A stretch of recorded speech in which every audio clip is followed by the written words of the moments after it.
அல்லேலூயா.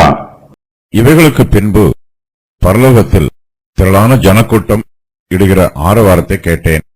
அவர்கள் அல்லேலூயா, இரட்சணியமும் மகிமையும் கனமும் வல்லமையும் நம்முடைய தேவனாகிய கர்த்தருக்கே உரியது. அவருடைய நியாய தீர்ப்புகள் சத்தியமும் நீதியுமானவைகள். தன் வேசித்தனத்தினால் பூமியை கெடுத்த மகா வேசிக்கு அவர் நியாய தீர்ப்பு கொடுத்து தம்முடைய ஊழியக்காரரின் இரத்தத்திற்காக அவரிடத்தில் பழி வாங்கினாரே என்றார்கள். மறுபடியும் அவர்கள் அல்லேலூயா என்று சொல்லி ஆர்ப்பரித்தார்கள். அவருடைய புகை என்றென்றைக்கும் எழும்புகிறது என்றார்கள்.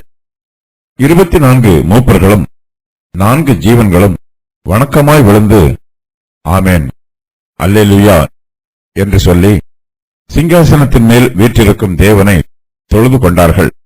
பாபிலோன் விழுந்தது, மறுபடியும் எழுந்திருக்க முடியாதபடி அது கீழே விழுந்துவிட்டது. அது அக்கினியினால் சுட்டெரிக்கப்படுகிறது. பாபிலோன் விழுந்தபோது பரலோகத்திலே மிகுந்த சந்தோஷம் உண்டாயிற்று. பரலோகத்தில் திரளான ஜனக்கூட்டம் பாபிலோன் விழுந்தது நிமித்தமாய் ஆரவாரம் செய்கிறார்கள். அவர்கள் அல்லேலூயா, இரட்சணியமும் மகிமையும் கனமும் வல்லமையும் நம்முடைய தேவனாகிய கர்த்தருக்கே உரியது. அவருடைய நியாய தீர்ப்புகள் சத்தியமும் நீதியுமானவைகள் என்று சொல்லி ஆர்ப்பரிக்கிறார்கள். கர்த்தரை துதிக்கிறவர்கள் அல்லேலூயா என்று சொல்லி துதிக்க ஆரம்பிக்கிறார்கள். அவர்கள் துதித்து முடிக்கும் போதும் அல்லேலூயா என்று சொல்லி துதியை முடிக்கிறார்கள். பரிசுத்தவான்களின் ஜெபங்கள் இப்போது துதிகளாக மாறிற்று. கர்த்தருக்கு ஓசன்னா என்று சொன்னவர்கள் இப்போது அவருக்கு அல்லேலூயா என்று சொல்லி அவரை துதிக்கிறார்கள். கர்த்தருடைய வார்த்தை சத்தியமானது, அவருடைய நியாய தீர்ப்புகள் சத்தியமும் நீதியுமானவைகள். கர்த்தருடைய சத்தியமான வார்த்தைகளின் நிமித்தம் பரலோகத்திலே திரளான ஜனக்கூட்டம் அவரை துதித்து பாடுகிறார்கள். மகா வேசியாகிய பாபிலோன் தன் வேசித்தனத்தினால் பூமியை கெடுத்தாள். கர்த்தர் பாபிலோனுக்கு நியாய தீர்ப்பு கொடுத்தார். தம்முடைய ஊழியக்காரரின் இரத்தத்திற்காக பாபிலோனிடத்தில் பழிவாங்கினார். கர்த்தருடைய நியாய தீர்ப்பு நீதியும் சத்தியமுமானது. அவருடைய நீதியான தீர்ப்பின் பிரகாரம் பாபிலோன் அக்னியினால் அழிக்கப்பட்டிருக்கிறது. பழிவாங்குதல் கர்த்தருக்குரியது. பாபிலோன் கர்த்தருடைய ஊழியக்காரரின் இரத்தத்தை சிந்திற்று. கர்த்தரோ தம்முடைய ஊழியக்காரரின் இரத்தத்திற்காக பாபிலோனிடத்தில் பழிவாங்கினார். பரலோகத்தில் கர்த்தருடைய பரிசுத்தவான்கள் திரள் கூட்டமாய் இருக்கிறார்கள். அவர்கள் அல்லேலூயா என்று சொல்லி கர்த்தரை ஆரவாரத்தோடு துதிக்கிறார்கள்.